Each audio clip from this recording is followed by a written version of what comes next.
For years, we've heard all kinds of stories about annuities. They're too expensive, there are too many strings attached, your money is locked up forever. You've heard all the cons of annuities for years, but with private company pensions dying out, the tide is turning a bit. And have annuities all this time been getting a bad rap? Well, let's get the story from Barb Swiatek at SF Financial. Welcome you into this weekend's Retire Financially Fit show. I'm your host, Ralph Hipp. Hello, Barb. Hello, Ralph, and it's great to be with you today. I know this is going to be a great topic to discuss, and I know it will help our listeners retire financially fit. Oh, it sure is, Barb, as we rap about annuities today. So, opening question for the show, what do you think is behind the increasing interest in annuities?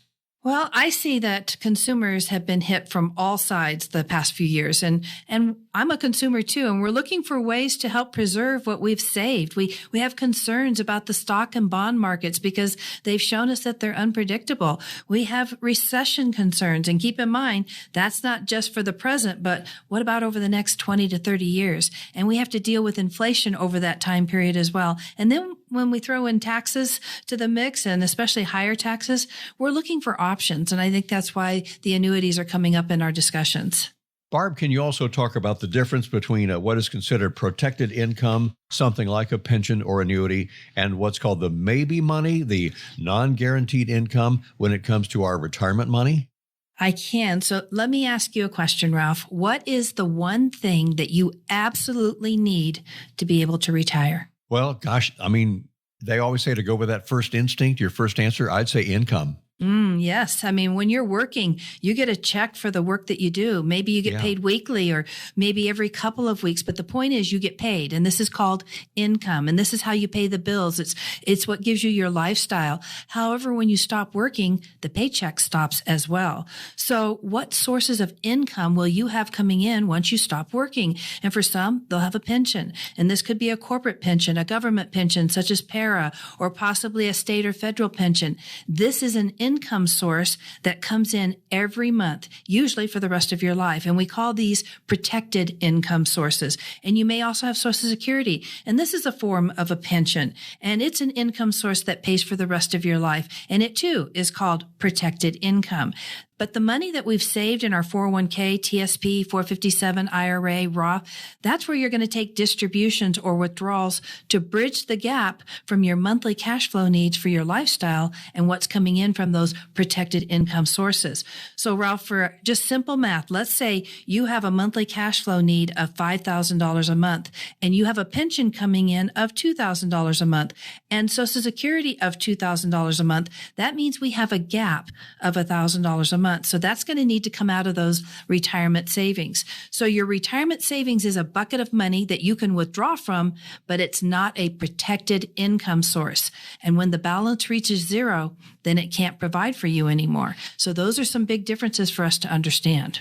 Barb, what challenges do we face if our retirement income is maybe money instead of something more predictable like an annuity? And what is that part of it for you? Well, Ralph, let me explain it this way. When you add up the income sources and then you minus out the expenses, and this is for your lifestyle, the difference is the need, or what we call the gap.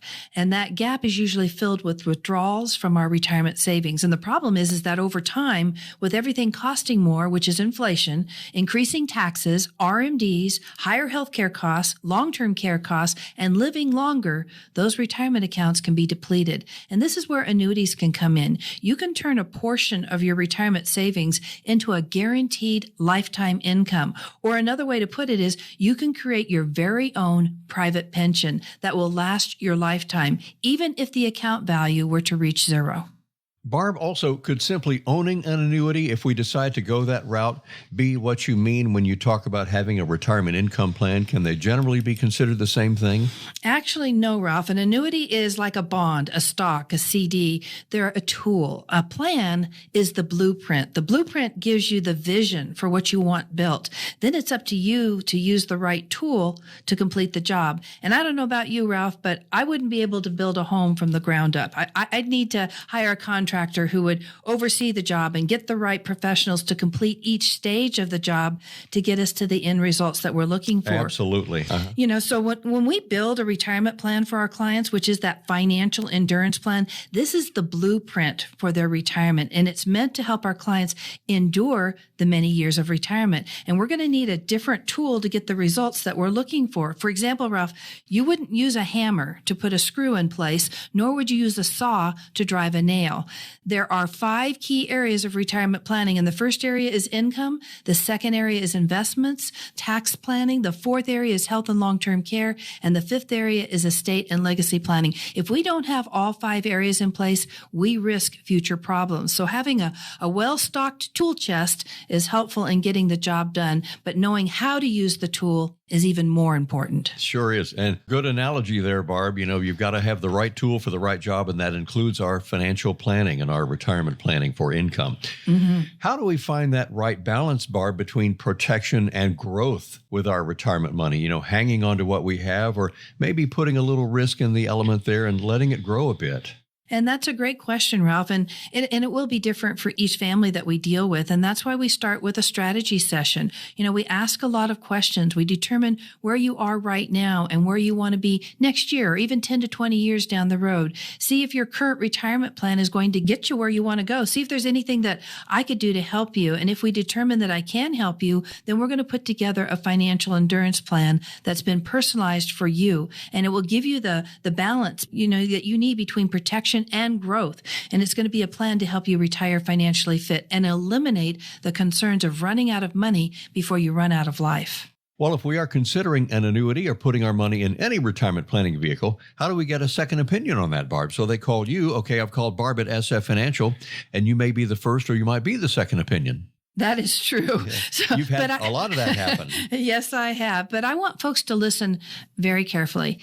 Do not put your money anywhere if you don't have a comprehensive plan that shows you why you would want to use any particular product or tool. So whether that's an annuity, a stock, a bond, ETFs, mutual funds, if you are in retirement or 5 to 10 years from retirement, you can't afford to make a mistake. You can't just put your money here or put your money there and hope that you'll get the results that you want. Try building a home that way. Maybe getting a few pieces of lumber, some wire, a toilet, maybe some windows. Yes, those are things that you're going to need to complete the home, but do you have what's needed for the foundation? Do you have the right amount of lumber, wire, windows? Did you forget the insulation? That's why you want a comprehensive retirement plan, a blueprint, to make sure that you have a plan in place that will give you the end results that you're looking for. And most importantly, you need a professional, a contractor, to put it all together for you. I am your professional to put your retirement house together. That's right. Absolutely. Barb Swiatek at SF Financial, and you're listening to her Retire Financially Fit show. RetireFinanciallyFit.com is the website, and Barb's book is Retire Financially Fit. So it's all right there on the website. She'll send you a complimentary copy, won't you, Barb? I sure will. Yeah. And we'll even pay the postage. That's great. So we're talking annuities, and it may or may not be right for you. One thing is sure, the annuities today, they're a world away from the ones that your grandparents had. So, Barb, we were discussing tools, and you wouldn't, try to drive in a nail with a wrench, having the right tools to get the job done, to get your annuities in place.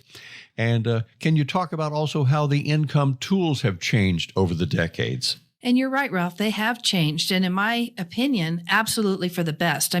Where else can you take X amount of dollars, and let's say from a 401k or an IRA, and put it into a unique product, an income annuity, and create your very own private pension that will continue to give you a guaranteed monthly income for the rest of your life, even if the account balance becomes zero. And if you're married, you can choose to make sure if you pass away first, that income will continue for the rest of their lives as well. And if you were to pass away without using all of your account balance, it'll pass on to your beneficiaries. So I agree, Ralph, that annuities may not be the right choice for everyone, but they are a powerful tool that can help those that don't have enough income through maybe a pension and Social Security create their own source of guaranteed lifetime income. And Barb, if we decide with you, with your help, that an annuity is the right way to go, there are so many different kinds of them out there. So can you go over the various types of annuities that are available today?